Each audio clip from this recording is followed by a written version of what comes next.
আল্লাহ পাকের পরিকল্পনা দেখুন, যে নবী মুহাম্মদ সাল্লাল্লাহু আলাইহি ওয়াসাল্লামকে মক্কা থেকে তাড়িয়ে দিচ্ছে মানুষ, আল্লাহ রাব্বুল আলামিন সেই মক্কা নবীর পায়ের সামনে এনে দিলেন। সুবহানাল্লাহ।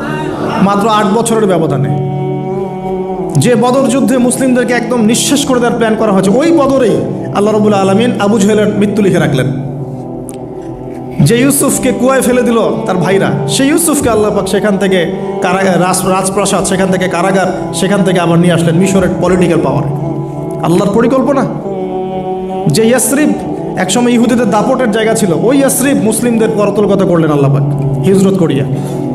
বাদশাহ নাজাশী আবিসিনিয়ায়, আমি তো মালয়েশিয়াকে আবিসিনিয়া মনে করি, এখানে মাশাআল্লাহ এরকম পরিবেশ আছে, শান্তিপূর্ণ ইসলামী পরিবেশ। বাদশাহ নাজাশীর এরকম পরিবেশ ছিল। বাদশাহ নাজাশী কিন্তু মুসলিম ছিল না, সে খ্রিস্টান ছিল। তারপরেও নবীজি বলতেন বাদশাহ নাজাশীর রাজ্যে কেউ জুলুমের শিকার হয় না। সুবহানাল্লাহ। যদিও সে মুসলিম ছিল না, ওখানে ইসলাম নিয়ে গেলেন আল্লাহ পাক, ওখান থেকে পুরো আফ্রিকা ইসলাম ছড়িয়ে পড়লো। সুবহানাল্লাহ। এক খালেদ বিন ওয়ালিদ রাদিয়াল্লাহু আনহু, যার হাতে উহুদ যুদ্ধে বহু মুসলিমের প্রাণ গিয়েছে না, সেই মানুষকে আল্লাহ রাব্বুল আলামিন হেদায়েত দিয়ে 100টা যুদ্ধ করিয়েছেন। সুবহানাল্লাহ। আল্লাহ পাকের পরিকল্পনা আমরা বুঝতে পারবো না, আল্লাহ পাকের পরিকল্পনা আমরা বুঝতে পারবো না। ওয়া মাকারুল্লাহ, তারা কৌশল করে, আল্লাহ পাকও পরিকল্পনা করে। দেখেন এই যে প্যালেস্টাইন নিয়ে এত সমস্যা করছে না, আল্লাহ পাকের কি পরিকল্পনা। সুবহানাল্লাহ। আল্লাহ পাক সমস্ত জিউসদেরকে ওইখানে একত্রিত করেছেন। কেন জানেন? আল্লাহ পাক এই যে 1914 থেকে নিয়ে 2023 এই যে সালগুলো চলছে, 100 বছর, লাস্ট 100 বছরে সারা ওয়ার্ল্ডের জিউসদেরকে ওখানে একত্রিত কেন করেছেন জানেন? যেইভাবে আল্লাহ পাক ফেরাউনের দলবলকে লোহিত সাগরে ডুবিয়ে দিয়েছেন, ওইভাবে আল্লাহ পাক প্যালেস্টাইনিদের সবাইকে ডুবাবে ইনশাআল্লাহ। এটাও আল্লাহ পাকের একটা বড় পরিকল্পনা। এটা ওরা বুঝতে পারছে না, কিন্তু সময় সাক্ষী দেবে ইনশাআল্লাহ। দেখে নিন, আমরা 100% হলফ করে বলতে পারি এটা হবেই ইনশাআল্লাহ। এই কারণেই লাস্ট এই যে অটোম্যানদের ডিফিটের পর থেকে নিয়ে 1970 থেকে নিয়ে যে first world war, second world war করতে করতে সব জায়গা থেকে জিউসরাকে একত্রিত করেছে এখানে, বিকজ অফ লাস্ট একটা সর্বশেষ একটা ম্যাসাকার আল্লাহ পাক করবেন এদেরকে ইনশাআল্লাহ। কার হাতে? ঈসা আলাইহিস সালামের হাতে। আমাদের উম্মতের মধ্যে কে নেতৃত্ব দিবেন? ইমামুল মাহদি, যার নাম হবেন মুহাম্মদ। তার নাম কি? মুহাম্মদ। তার বাবার নাম আব্দুল্লাহ, তার মায়ের নাম হবে আমিনা। তো এটাও ক্লোজিং টাইম। এখন আসুন তো আল্লাহ পাকের কি পরিকল্পনা।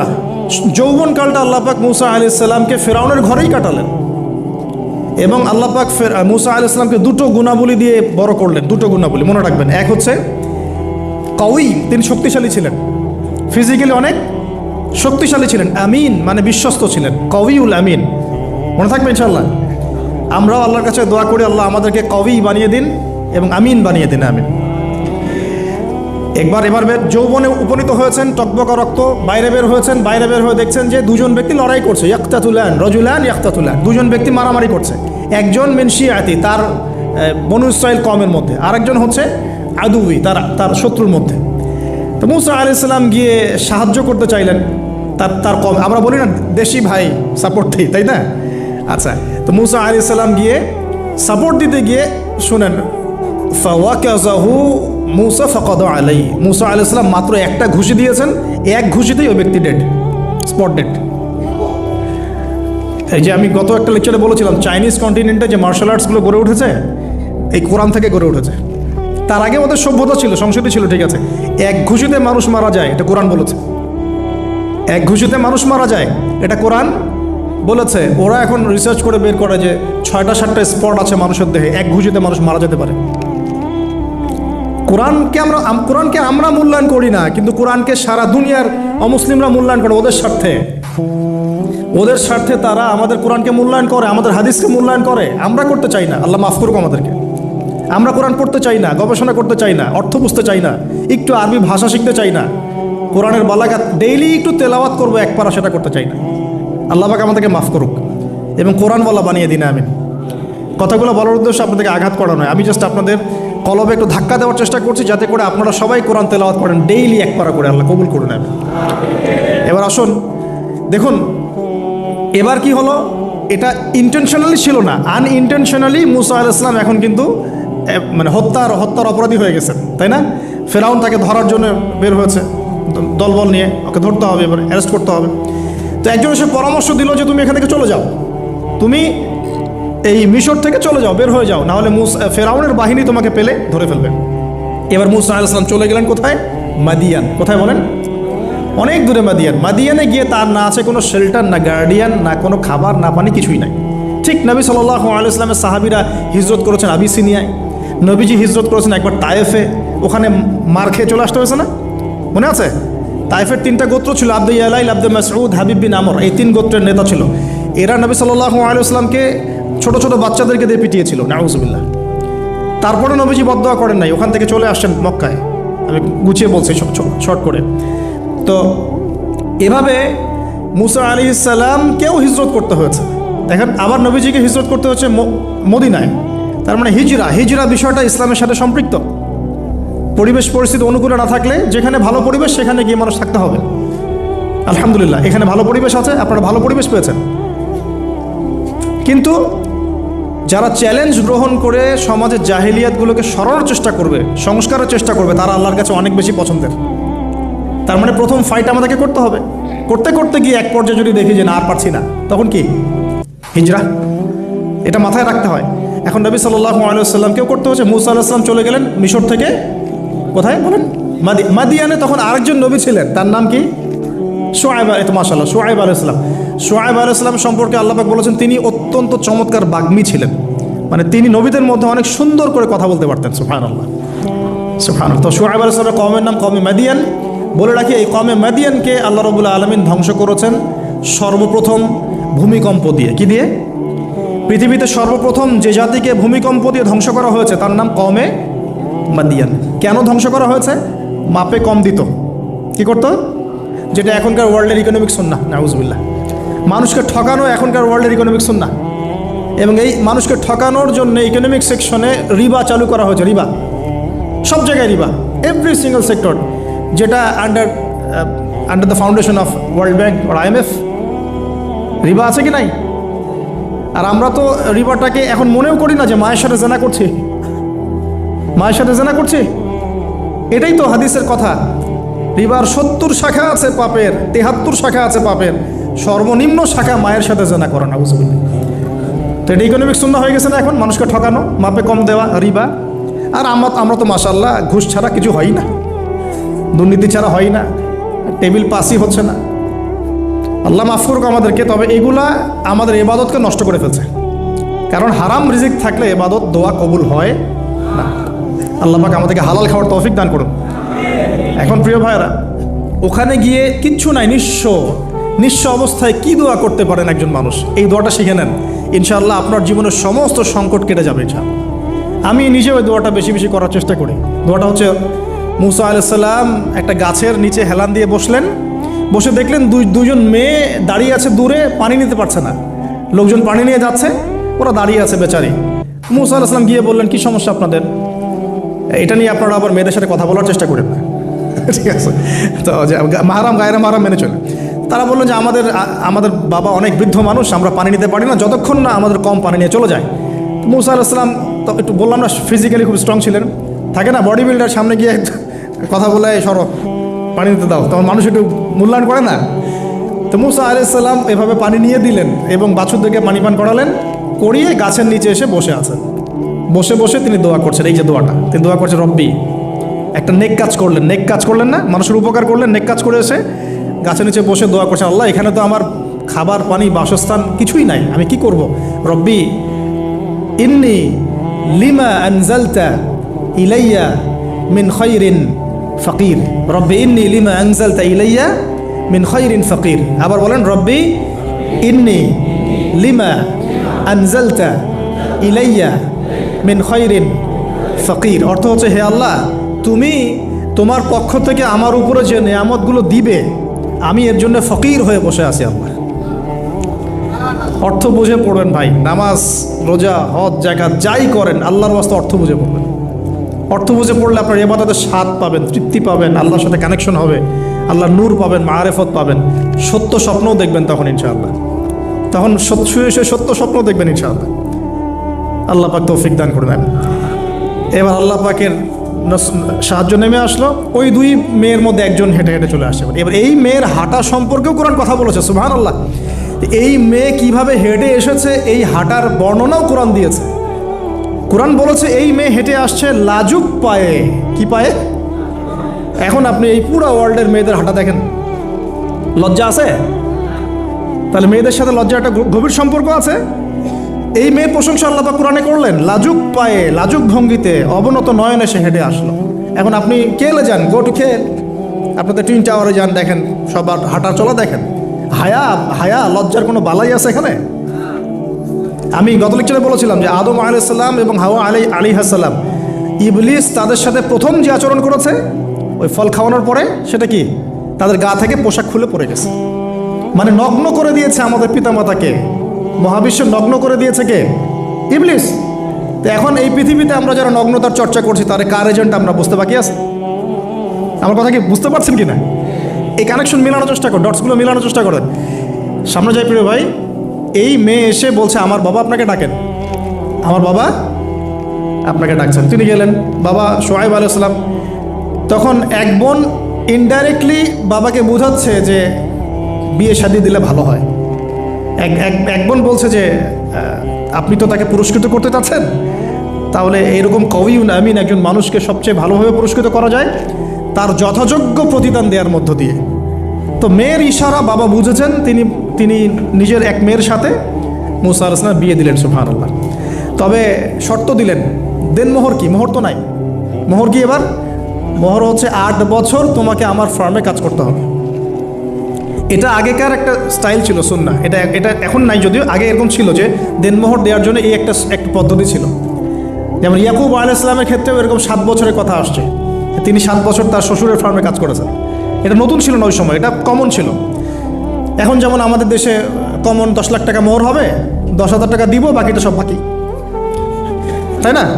তো এরকম আর কি কমন কিছু বিষয় থাকে আর কি। আস্তাগফিরুল্লাহ, মাফ করুক। বলবে বাসরাতে, বলবে আমাকে মাফ করে দাও। শুরুতেই নিজের গায়রথহীনতার পরিচয় দিল। আবার এদিকে শ্বশুরের কাছে মাশাল্লাহ মোটা অঙ্কের ডোনেশন নিতে চাচ্ছে, যৌতুক। আর বিয়ে আমাদের ওখানে মাশাল্লাহ মানে কেনা বেচা, মেয়ে বিক্রি করতেছে আর ছেলে কিনতেছে। এবার 8 বছর পূর্ণ করা হলো, তিনি আরও 2 বছর 10 বছর পূর্ণ করলেন। এই 10 বছরে মুসা আলাইহিস সালাম নববী পরিবেশ পেলেন, অভিভাবক পেলেন, স্ত্রী পেলেন, প্রেমময়ী সন্তান ইত্যাদি সব কিছু। এবার আল্লাহ রাব্বুল আলামিন তাকে মিশরের দিকে যাওয়ার যে সময় তো এখন হয়ে গেছে, 10 বছর হয়ে গেছে, মিশরে যেতে হবে। যাওয়ার পথে স্ত্রীর প্রসব বেদনা উঠেছে। তখন মুসা আলাইহিস সালাম আগুন খুঁজছেন। আগুন কি খুঁজছেন ভাই? আগুন খুঁজতে তুর পাহাড়ের ওখানে গিয়ে দেখছেন যে আগুন গাছে জ্বলছে, সবুজ পাতার উপরে আগুন। তিনি অবাক। এই সময় আওয়াজ আসলো, বিসমিল্লাহির রহমানির রহিম, ইন্নী আনা রব্বুক ফাখলা'না আলাইক ইন্নাকা বিল ওয়াদিল মুকদ্দাস তুয়া। মুসা, ইন্নানি আনা আল্লাহ লা ইলাহা ইল্লা আনা ফা'বুদনি ওয়া আকিমিস সালাতা লিযিকরি। মানে এখানে অনেকগুলো কথা আছে, সূরা তাহার মধ্যে আছে। আওয়াজ চতুর্দিক থেকে ভেসে আসলো। মহান আল্লাহ রব্বুল আলামিন তার শান অনুযায়ী, তার ইজ্জত অনুযায়ী তিনি যেভাবে কথা বলেন সেভাবে মুসা আলাইহিস সালামের সাথে কথা বললেন। আল্লাহু আকবার। বললেন, ইয়া মুসা, হে মুসা, ইন্নানি আনা আল্লাহ, নিশ্চয়ই আমি আল্লাহ, লা ইলাহা ইল্লা আনা, আমি ছাড়া কোনো ইলাহ নাই, ফা'বুদনি, তুমি আমার ইবাদত করো, ওয়া আকিমিস সালাতা লিযিকরি, আমার ইবাদতের জন্য সালাত কায়েম করো, আমার জিকিরের জন্য সালাত কায়েম করো, আমার স্মরণের জন্য সালাত কায়েম করো। ফাখলা'না আলাইক, তোমার জুতা খুলে ফেলো, ইন্নাকা বিল ওয়াদিল মুকদ্দাস তুয়া, তুমি তুয়া উপত্যকায় আছো, পবিত্র তুয়া উপত্যকায় আছো। আদব শেখানো হলো। এভাবে অনেক কথোপকথন হলো। নবী মুসা আলাইহিস সালাম ভয় পেয়ে গেলেন এবং আল্লাহ পাক আরও কথা বললেন, ওয়ামা তিলকা বিয়ামিনিকা ইয়া মুসা, তোমার ডান হাত এটা কি? মুসা আলাইহিস সালাম বলছেন, ক্বালা হিয়া আসায়া আতাওয়াক্কাউ আলাইহা ওয়া আহুশু বিহা আলা গনামি ওয়া লিয়া ফিহা মাআরিব উখরা, এটা তো আমার লাঠি, এটা দিয়ে আমি ডালপালা পারি, আমার ওই যে গবাদি পশু চড়াই। আল্লাহ পাক বলছেন যে ছুঁড়ে মারো, আলকিহা ইয়া মুসা, এটা ছুঁড়ে মারো। ফালকাহা, তিনি ছুঁড়ে মারলেন, ফাইদা হিয়া হাইয়াতুন তাসা, এবং এটা ছোটাছুটি শুরু করলো, বড় একটা সাপ হয়ে গেল। সুবহানাল্লাহ। এগুলো কোনো গাল গল্প নয়, এগুলো আল্লাহ রাব্বুল আলামিনের মুআজিজা, মুআজিজাতুল কুবরা, এটা বড় মুআজিজা। তিনি পিছনের দিকে দৌড়ানো শুরু করলেন সাপ দেখে, খাইফা ইয়াতারাক্কাব, মানে ভয়ে দৌড়ানো শুরু করলেন। আল্লাহ পাক বলছেন, লা লা ইয়াখাফু লাদাইনাল মুরসালিন, আমার কাছে রসুলগণ ভয় পায় না, তুমি ভয় পেও না, তুমি ওটাকে ধরো পিছন থেকে, সেটা আবার লাঠি হয়ে যাবে। পিছন থেকে হাত দেওয়া হলো, লাঠি হয়ে গেল। সুবহানাল্লাহ। এবার বলছে যে তুমি তোমার বগলের নিচে হাত ঢুকাও। মুসা আলাইহিস সালাম বগলে হাত ঢুকালেন, বের করলেন, হাত থেকে টর্চ লাইটের মতো আলো বের হওয়া শুরু। এটা দ্বিতীয় নিদর্শন। কেন দেয়া হলো নিদর্শন? এবার আল্লাহ পাক তার দায়িত্বটাকে বলছেন, তোমাকে নিদর্শনগুলো কেন দিলাম, তোমাকে মনোনীত কেন করলাম, কেন তোমাকে মনোনীত করলাম মুসা, তোমার কাজটা কি? তোমার কাজ এখন এইটা, ইযহাব ইলা ফিরআউনা ইন্নাহু তাগা, তুমি ফিরআউনের কাছে যাও। ফিরআউন সীমা লঙ্ঘন করেছে, মনে আছে ফিরআউনের কথা? সীমা লঙ্ঘন করেছে। তখন মুসা আলাইহিস সালাম তার অপারগতা প্রকাশ করছেন এভাবে, তিনি বলছেন, আল্লাহ আমার তো জিহ্বার জড়তা আছে, আর আমি তো ওখানে এক ব্যক্তি, আমার খুনের অভিযোগ আমার কাঁধে, আমি এখন কিভাবে কি করব আল্লাহ? তখন আল্লাহ রাব্বুল আলামিন বলছেন, এই দোয়াটা করো। কোন দোয়া? মুসা আলাইহিস সালাম বললেন, রব্বি ইশরাহ লি সদরি, হে আল্লাহ আমার বক্ষ প্রশস্ত করো, ওয়াসসির লি আমরি, আমার কাজকে সহজ করে দাও, ওয়াহলিল উকদাতাম মিন লিসানি, আমার জিহ্বার সমস্ত জড়তা দূর করে দাও, ইয়াফকাহু কওলি, যাতে মানুষ আমার কথা বুঝতে পারে। আর আমার সাথে আমার পরিবারের মধ্য থেকে ওয়াজআলনি ওয়াজিরুম মিন আহলি, আমার পরিবারের মধ্যে একজন ওজির আমাকে দাও, সাথী। হারুন আখি, আমার ভাই হারুনকে দান কর। সুবহানাল্লাহ। হারুন আলাইহিস সালামকে নবুয়ত দেওয়া হলো, দুজনকে আল্লাহ পাক এখন বলছেন, ইযহাবা ইলা ফিরআউন, তোমরা দুজন এখন ফিরআউনের কাছে যাও। ফাইন্নাহু তাগা ফাকুলা লাহু কাওলাল লাইয়িনা, তবে তাকে গিয়ে কর্কশ ভাষায় কথা বলবে না, নরম স্বরে কথা বল। দায়ীদের এখানে সুন্নাহ, দায়ীদের জন্য শিক্ষা আছে, দায়ী আলেম যারা মুবাল্লিগ তাদের শিক্ষা আছে। ফিরআউনের সামনে গিয়ে দাওয়াত দিলেও কীভাবে দিতে হবে? ফাকুলা লাহু কাওলাল লাইয়িনা, নম্রভাবে কথা বলো। লাআল্লাহু, কেন নম্রতার সাথে? লাআল্লাহু ইয়াতাযাক্কারু আও ইয়াখশা, হয়তোবা নম্রতা প্রদর্শন করলে সে উপদেশ গ্রহণ করতে পারে, অথবা সে আল্লাহকে ভয় করতেও পারে। আল্লাহ পাক তো আগে থেকে জানেন সে ঈমান আনবে না, তারপরেও আমাদের আদব শিখাচ্ছেন আল্লাহ পাক এখানে। তারা দুজন চলে গেলেন, দাওয়াত দিলেন। ফিরআউন মশকরা করছে, ওয়ামা রব্বুকুম ইয়া মূসা, তোমাদের দুজনের রব আবার কে? হ্যাঁ, মুসা আলাইহিস সালাম বুঝাচ্ছেন, রব্বি আল্লাযী, আমার রব সেই রব যিনি জীবিতকে মৃত করেন, মৃতকে জীবিত করেন, ইত্যাদি। মানে যার হুকুম ছাড়া একটা গাছের পাতাও নড়ে না, যিনি মাটি থেকে সব উৎপন্ন করেন, বৃষ্টি বর্ষণ করেন, সব বুঝালেন। ফিরআউনের বক্তব্য তখন এটাই ছিল, তোমাদের কাছে কি কোনো নিদর্শন আছে, কোন আয়াত নিদর্শন আছে? হ্যাঁ, নিদর্শন আছে। কি? লাঠি ছুঁড়ে মারলেন, সাপ হয়ে গেল। এখন ফিরআউন বলছে, এটা তো জাদু, এটা কি? আমার জাদুকররাও এটা পারে। জাদুকরদেরকে ডেকে না হলো, জাদুকররাও লাঠি ছুঁড়ে মারলো, সাপ হয়ে যাচ্ছে। কিন্তু এই বড় সাপ ওদের সব সাপকে খেয়ে ফেললো। তখন ফিরআউন কিন্তু ভয় পেয়ে গিয়েছিল। এরপরেও এই হাত বের করে আলোর এই নিদর্শন দেখানো হলো, তাওহীদের দাওয়াত দেওয়া হলো, ফিরআউনকে ভয় করতে বলা হলো, ফিরআউনকে সতর্ক করা হলো যে আমার রব, আপনার রব, সবার রব হচ্ছেন আল্লাহ। সব কিছু বোঝানো হলো, কিন্তু ফিরআউন এই কোনো কথাই গ্রহণ করলো না। এরপরে সে বনু ইসরাইলকে ডিভাইড অ্যান্ড রুল করলো। ডিভাইড অ্যান্ড রুল মানে ওদেরকে ভাগ করতো এবং রুল করতো, ঠিক যেটা এখনকার গ্লোবাল অ্যাফেয়ার্সে করা হচ্ছে। ডিভাইড অ্যান্ড রুল, আমাদেরকে তারা ভাগ করে দিয়েছে। আমাদের পুরো কমিউনিটি, গ্লোবাল মুসলিম কমিউনিটিকে তারা ভাগ করে দিয়েছে এবং রুল, শাসন করছে। এবং কারো গায়ে আঘাত লাগলে আরেকজন গিয়ে সেই ব্যথা নিরসন করতে চায় না, বরং অপেক্ষা করে, আমার গায়ে তো আর আসে নাই, তার গায়ে আসছে। ঠিক আছে, ব্যাপারটা এটা শুধু গ্লোবাল অ্যাফেয়ার্স না, এটা সবখানে, একটা রাষ্ট্রের ভিতরেও ঢুকে গেছে। ওই ভাইকে বলছে, বলুক, আমাকে তো আর কিছু বলে নাই, ওকে গায়েব করে ফেলুক, আমাকে তো আর কিছু করে নাই, ও ভিতরে গেছে, আমাকে তো কিছু বলে নাই। এই আচরণের কারণে আস্তে আস্তে আস্তে আস্তে মুসলিমদের শক্তি সব সংকুচিত হয়ে আসে। এটা